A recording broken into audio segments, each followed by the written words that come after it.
Breaking news చూస్తున్నాం. నేడు కడపకు సీఎం చంద్రబాబు, మంత్రి లోకేష్ వెళ్లనున్నారు. రేపటి నుంచి కడప వేదికగా టీడీపీ మహానాడు జరగనుంది. ఇప్పటికే టీడీపీ మహానాడుకు అన్ని ఏర్పాట్లు పూర్తయ్యాయి. పబ్బాపురంలో 150 ఎకరాల విస్తీర్ణంలో మహానాడు నిర్వహించనున్నారు. కడప మొత్తం కటౌట్లు, ఫ్లెక్సీలతో పసుపు మయమైంది.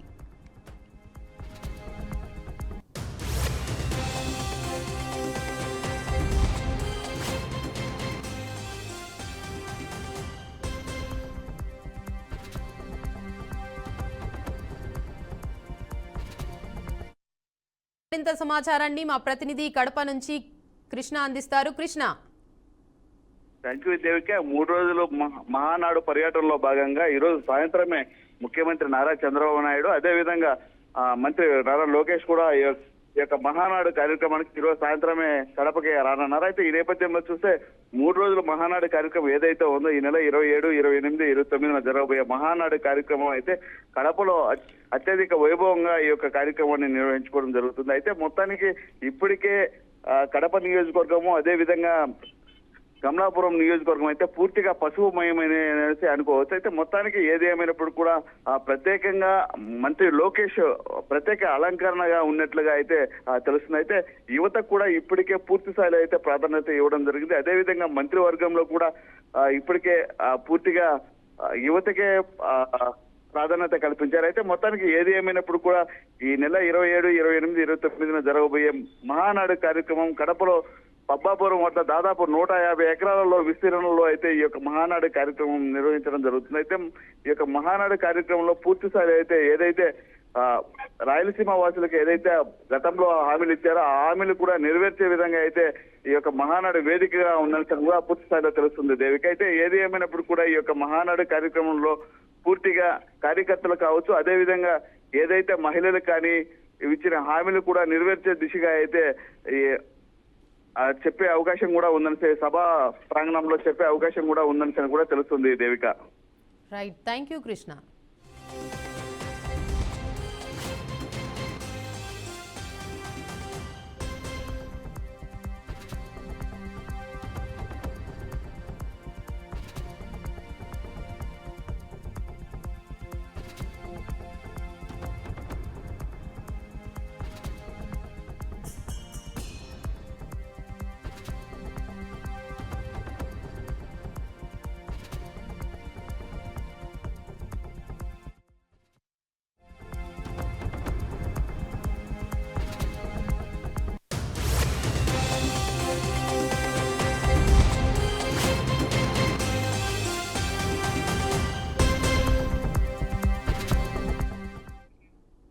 చిత్తూరు జిల్లా చౌడేపల్లిలో బ్యానర్ల వివాదం చోటు చేసుకుంది. టీడీపీ బ్యానర్లను గుర్తు తెలియని వ్యక్తులు చింపేశారు. రేపు మహానాడు ప్రారంభం కానున్న నేపథ్యంలో స్థానిక టీడీపీ శ్రేణులు మంత్రి రాంప్రసాద్ రెడ్డి, చల్లాబాబు బ్యానర్లు కట్టారు. ఆ బ్యానర్లను గుర్తు తెలియని వ్యక్తులు చింపేయడంతో స్థానికంగా గందరగోళం నెలకొంది. బ్యానర్లు చింపిన వ్యక్తులపై కేసు నమోదు చేయాలంటూ టీడీపీ శ్రేణులు రాస్తారోకో చేపట్టారు. దీంతో తిరుపతి పుంగనూరు రహదారిపై వాహనాలు భారీగా నిలిచిపోయాయి. ప్రయాణికులు తీవ్ర ఇబ్బందులకు గురయ్యారు.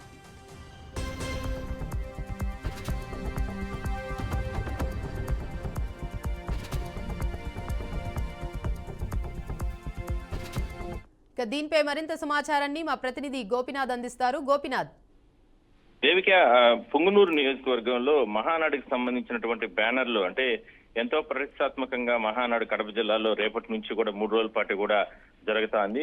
పార్టీ తెలుగుదేశం పార్టీ అధినేత చంద్రబాబుతో పాటు ముఖ్యమైన నాయకులందరూ కూడా ఈ కార్యక్రమానికి హాజరవుతారు. ఇప్పటికే ప్రతి నియోజకవర్గం నుంచి కూడా 5,000 నుంచి 10,000 మంది స్థానిక పార్టీకి సంబంధించిన నాయకులు, కార్యకర్తలు వీళ్ళు వెళ్లాలని నిర్ణయం తీసుకోవడం జరిగింది. ఎమ్మెల్యేలు కూడా నిన్న మొన్న కూడా మినీ మహానాడు నిర్వహించడం జరిగింది. అయితే పుంగనూరులో ఒక్కసారిగా నిన్న పెద్ద ఎత్తున ఉద్రిక్తతలు చోటు చేసుకోవడం జరిగింది. అక్కడ పెద్దిరెడ్డి రామచంద్రారెడ్డి ప్రాతినిధ్యం ఇస్తున్నటువంటి ప్రాంతం కాబట్టి ఒక్కసారిగా కొంతమంది అల్లరి మూకులు గత అర్ధరాత్రి ఆల్రెడీ తెలుగుదేశం పార్టీ నేతలు ఏర్పాటు చేసుకున్నటువంటి బ్యానర్లన్నింటినీ కూడా చించివేయడం జరిగింది. అయితే ఒక్కసారిగా ఉద్రిక్తతలు చోటు చేసుకున్న నేపథ్యంలో తమ బ్యానర్లు అంటే తమ పార్టీ అంటే మేము ఎంతో ప్రతిష్టాత్మకంగా నిర్వహిస్తున్నటువంటి మహానాడు బ్యానర్లను చించివేస్తున్నటువంటి అంటే దుండగుల పైన ఇదంతా కూడా వైసీపీకి సంబంధించి నేతలే, పెద్దిరెడ్డి అనుచరులే ఈ రకంగా చేశారంటూ కూడా తెలుగుదేశం పార్టీ నేతలు పెద్ద ఎత్తున ఆరోపణలు చేయడం జరిగింది. వాళ్ళు అంటే బ్యానర్లు చించివేసిన వారిపైన కఠిన చర్యలు తీసుకోవాలంటూ కూడా కార్యకర్తలు, నాయకులు వాళ్ళందరూ కూడా రోడ్డుపైకి వచ్చి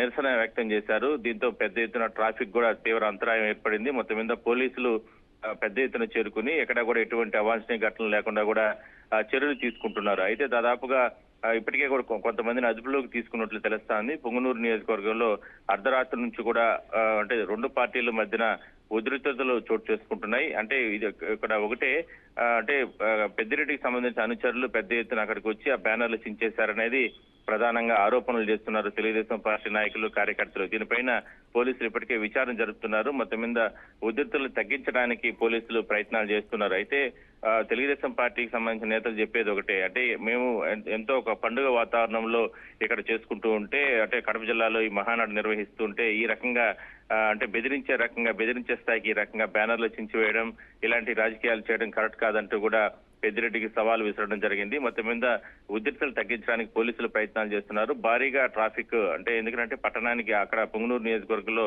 ఆ పట్టణానికి వెళ్లాలన్నా, అక్కడ నుంచి చిత్తూరు వెళ్లాలన్నా, లేదంటే ఇతర ప్రాంతాలకు వెళ్లాలన్నా ఆ నేషనల్ హైవే ఆ దారి మాత్రమే ఒకటే ఉంటుంది. మరి ఆ ప్రాంతంలో పెద్ద ఎత్తున ఈ రకంగా కార్యకర్తలు, నాయకులు నిరసన వ్యక్తం చేస్తున్న నేపథ్యంలో వాహనదారులకు తీవ్ర చోటు చేసుకోవడం జరిగింది. దాదాపుగా 2-3 గంటల పాటు కూడా అర్ధరాత్రి జరిగిన ఘటనకు సంబంధించి తెల్లవారుజాము వరకు కూడా ఈ వాహనాలన్నీ కూడా ఆగిపోయాయి. అయితే ప్రభుత్వం కూడా చాలా సీరియస్ అయింది. అంటే ఇన్ఛార్జ్ మంత్రితో కూడా మాట్లాడడం జరిగింది. ఎందుకు జరిగింది, ఏంది, అసలు ఎవరు దీని వెనకాల ఎవరు ఉన్నారు అనే దానిపైన పోలీసులు కూడా అంటే దర్యాప్తు చేయాలంటూ కూడా మంత్రి ఆదేశాలు ఇచ్చినట్టు తెలుస్తోంది. అయితే నియోజకవర్గానికి సంబంధించి ఇప్పటికే అక్కడ ఇన్ఛార్జ్ గా ఉన్నటువంటి చల్లాబాబుతో కూడా రాష్ట్ర ప్రభుత్వ అధికారులు అంటే పోలీస్ శాఖ అధికారులు కూడా మాట్లాడడం జరిగింది. మహానాడుకు సంబంధించినటువంటి బ్యానర్లు ఎవరు చించారు, దీని వెనకాల ఎవరు ఉన్నారు అనే దానిపైన పూర్తి స్థాయిలో అంటే విచారణ చేసి చెప్పాలంటూ కూడా చెప్పడం జరిగింది. మొత్తం మీద పుంగనూరు నియోజకవర్గాన్ని నుంచి ఇవాళ దాదాపుగా 5,000 నుంచి 10,000 మంది టీడీపీ నేత చల్లాబాబు ఇన్ఛార్జ్ ఆధ్వర్యంలో మహానాడుకు బయలుదేరుతున్న తరుణంలో ఒక్కసారి ఈ రకంగా బ్యానర్లు చించివేయడం కలకలం రేపిందని మనం చెప్పొచ్చు. Right, thank you Gopinath.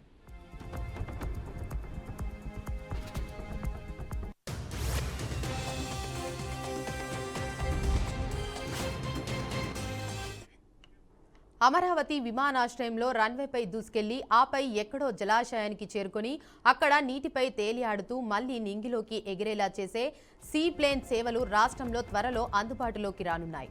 పర్యాటకాన్ని ప్రోత్సహించేలా ఈ సర్వీసులను నడిపేందుకు ప్రభుత్వం మొత్తం 11 ప్రాంతాలను గుర్తించింది. అందులో 8 చోట్ల నుంచి సర్వీసులు నడిపేందుకు వీలుగా టెక్నో ఫీజిబిలిటీ నివేదికలు, డిపిఆర్ తయారీకి టెండర్లకు పిలిచింది. తొలి దశలో అమరావతిలోని ప్రకాశం బ్యారేజీ, తిరుపతి కళ్యాణి డ్యాం, గండికోట నుంచి సర్వీసులు నడిపేందుకు డిపిఆర్లు తయారు చేయాలని ప్రభుత్వం నిర్ణయించింది. అమరావతి, గండికోట డిపిఆర్ల బాధ్యతలను రైట్స్ సంస్థకు, తిరుపతిని ఫీడ్బ్యాక్ హైవేస్ సంస్థకు అప్పగించారు. ఆయా ప్రాంతాల నుంచి సర్వీసులు నడిపేందుకు ఆసక్తి చూసిన సంస్థలతో అధికారులు సంప్రదింపులు జరుపుతున్నారు.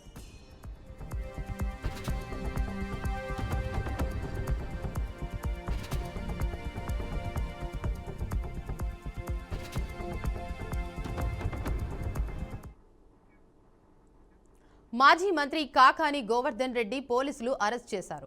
కొన్నాళ్లుగా పోలీసుల నుంచి తప్పించుకుని తిరుగుతున్న కాకానిని బెంగళూరులో ఏపీ పోలీసులు అదుపులోకి తీసుకున్నారు. అనంతరం కాకానిని పోలీసులు నెల్లూరుకు తీసుకొచ్చినట్లు సమాచారం.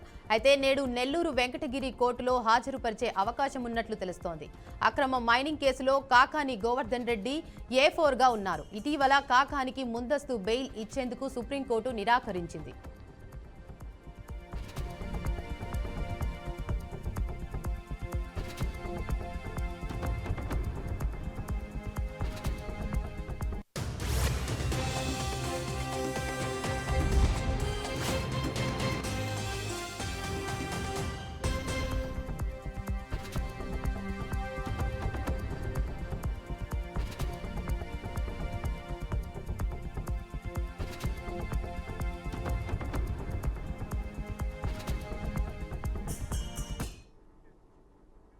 కూటమి ప్రభుత్వంపై మాజీ మంత్రి అంబటి రాంబాబు సంచలన వ్యాఖ్యలు చేశారు.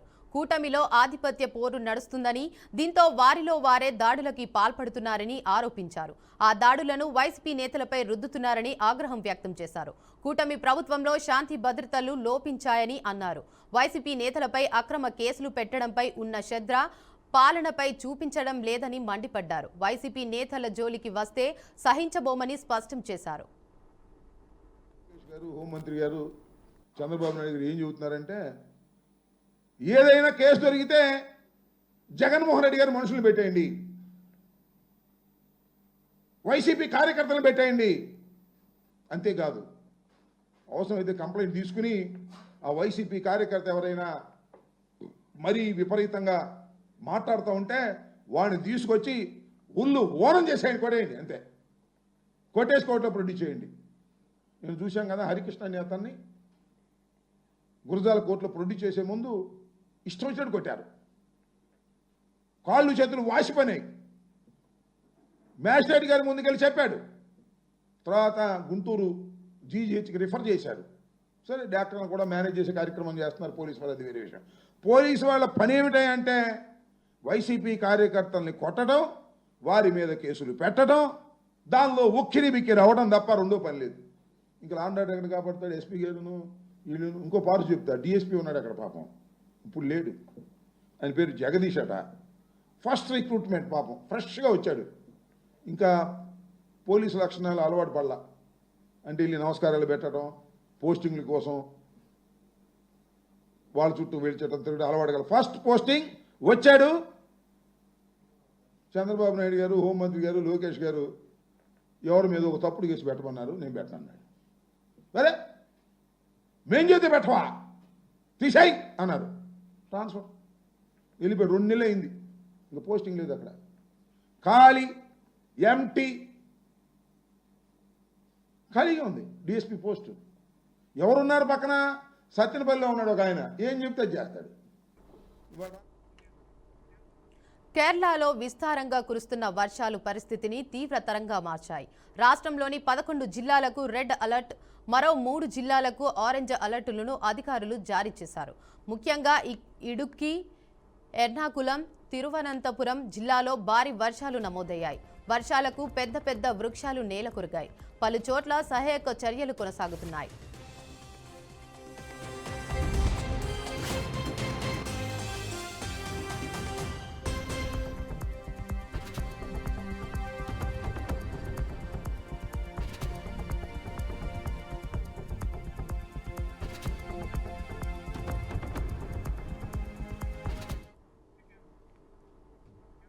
తరచుగా జాతీయ రహదారులపై ప్రయాణించే వాహనాలకు టోల్ ప్లాజాల వద్ద ఖర్చు తగ్గించేందుకు ఫాస్టాగ్ పాస్ విధానాన్ని ప్రవేశపెట్టేందుకు కేంద్రం సిద్ధమవుతుంది.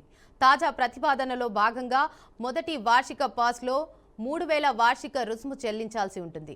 తద్వారా వారు ఏడాది పొడవునా జాతీయ రహదారులు, ఎక్స్ప్రెస్ వేలు, రాష్ట్ర ఎక్స్ప్రెస్ వేలపై స్వేచ్ఛగా పరిమితులు లేకుండా ప్రయాణించవచ్చు. రెండవది, దూరాన్ని బట్టి పాస్ తీసుకునే సౌకర్యం. ఈ పథకం కింద వాహనదారులు 100 కిలోమీటర్లు 50 నిర్ణీత నగదు చెల్లించాలి. దీనికి అదనపు ధృవపత్రాలు కూడా ఏమీ అవసరం లేదు.